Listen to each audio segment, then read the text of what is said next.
Mirëdita të gjithëve. ChatGPT ndalon këshillat ligjore dhe këshillat mjekësore. Nuk e di pat lajmet apo jo, por duke filluar nga tani e tutje, ChatGPT i ndalon rreptësisht qoftë këshillat ligjore, por edhe ato mjekësore. Pse? Duhet ta diskutojmë së bashku, sepse padyshim mes nesh ka dhe ekspert, por ta diskutojmë së pari njerë që të kuptojmë, por edhe të dimë se në çfarë bote jetojmë dhe pse e ndaloi ChatGPT rreptësisht këtë lloj këshille. Kush është rastisht i gjithmonë dhe nuk e ka bërë ende, le t'i bëj like faqes që të shihemi sërish dhe ju falenderoj që jemi prerë bashkë. Është vendosur sepse tani ka ndryshuar për privacy, për ligjet e fundit, çdo gjë do të ndryshojë dal nga dal deri në vitin 2030, por tani e ka ndaluar ChatGPT-n normal politika, jo sepse e bëjnë vet ata, sepse i është dhënë urdhër që ata të ndalojnë për sa i përket këshillave mjekësore dhe ligjore. Tani, për ata që nuk e din, shumë njerëz, janë miliona njerëz që përdorin ChatGPT-n, por një pjesë e madhe e njerëzve mundohen se si të bëhen të pasur, mundohen se si të zgjidhin një problem etj. Për shembull, në këtë rast ka shumë, unë njoh për shembull avokat që futen në ChatGPT dhe kontrollojnë aty se si mund të përgjigjet ChatGPT, sepse gjen zgjedhjen më të mirë, më të shpejt të një çështje që ti kërkon. Dhe shumë prej tyre këshillohen nga ty. Bile do t'ju them, ka mjek që nuk e thon publikisht, mjek që futen në ChatGPT dhe nëse kanë një problem ata futen aty dhe kërkojnë zgjidhje nga chati. Dhe chati i thot parafërsisht se çfarë duhet të zgjedh. I vendosin normal disa fjalë kyçe. Tani, për ata që nuk e din, duhet të jemi të informuar që është e vërtet që ChatGPT është ndërtuar nga njeriu dhe është e vërtet që të gjitha informacionet gjenden aty, por ka diçka tepër të rëndësishme. Chati është i kthjellët. Për shembull, ti nëse shumë nga ne harrojnë që sikur të kisha bërë këtë, sikur të kisha bërë atë. Chati jo. Ai të thot eksaktësisht se çfarë duhet të bësh, sepse atë merr icon ose zgjedhjen më të mirë për ty, për atë kërkesë që ti i ke bërë.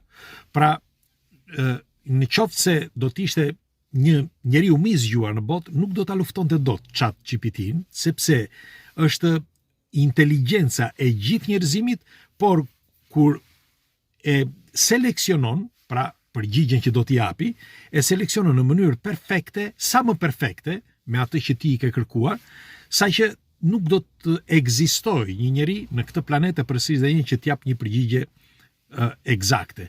Sepse, për më tepër, është një përgjigje racionale ajo që t'jep chati. Pra, nuk është si njeri që ta jep me një ndjenjë njerëzimi, ose me një ndjenjë njeriu, ose me një mënyrë, jo, sikur ta bëjmë kështu, jo. Chati t'jep atë që është më pranë së mirës së pyetjes që ti ke bërë, pra përgjigjen më perfekte, me pak fjalë.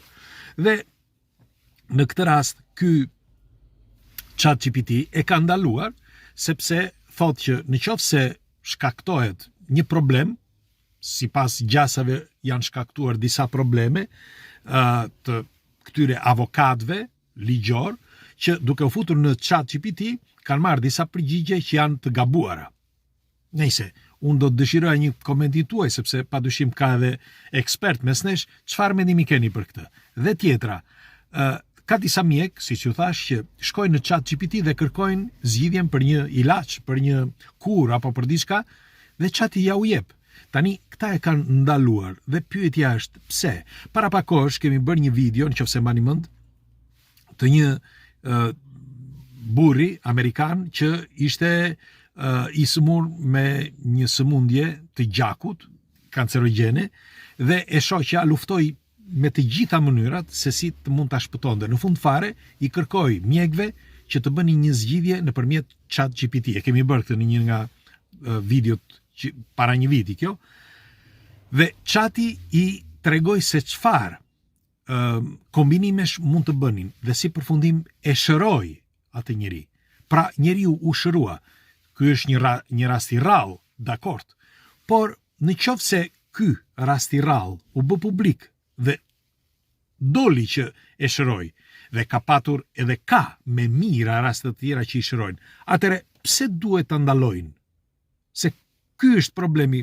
Kjo është ajo që më bëri që të ngrihem sot mëngjes dhe thash, pse, si është e mund, sepse dje lexova, doli në lajme dhe po thoshja që është, me fjalë, sipas jush, është mirë apo është keq që të përdorësh ChatGPT-n në përgjigjet ose në punët që ti bën të përditshme. Apo është mirë që ne të besojmë në atë që vendos njeriu. Pra, për shembull, do të vi një ditë, ne kemi thënë që Shqipëria është vendi i parë që vendosi një ministër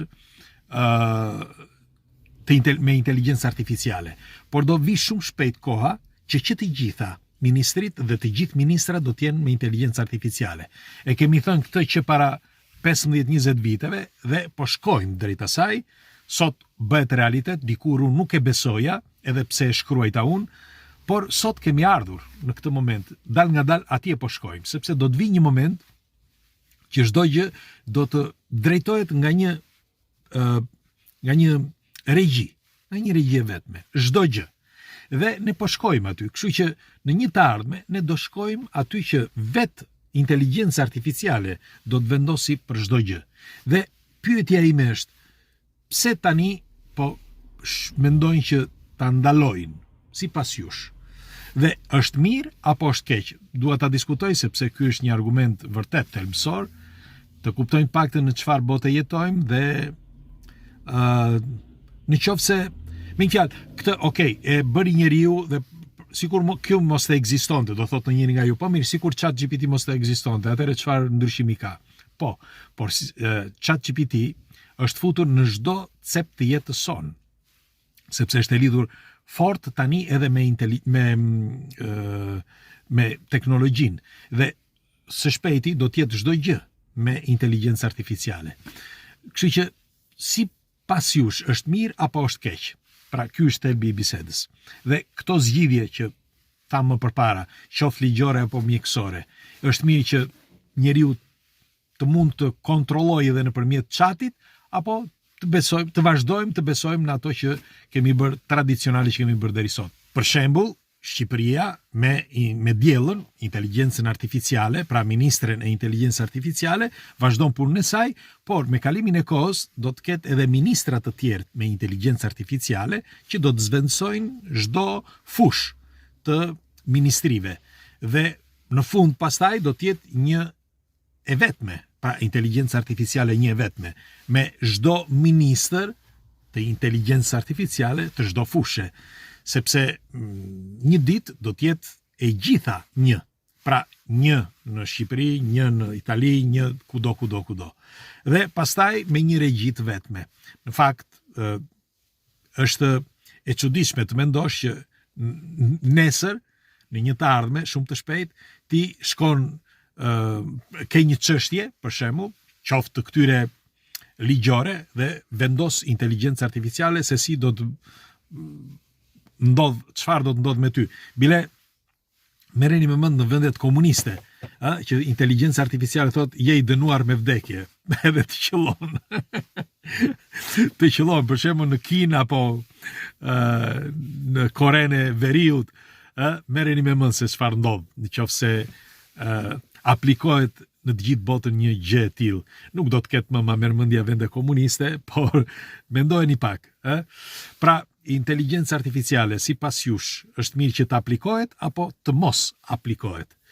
Sepse përveç teknologjisë që varet nga inteligjenca artificiale, pra me kalimin e kohës do të varet çdo gjë nga inteligjenca artificiale, por do të varet edhe jeta e njeriut. E dëgjuat mirë, jeta e njeriut direkt nga inteligjenca artificiale.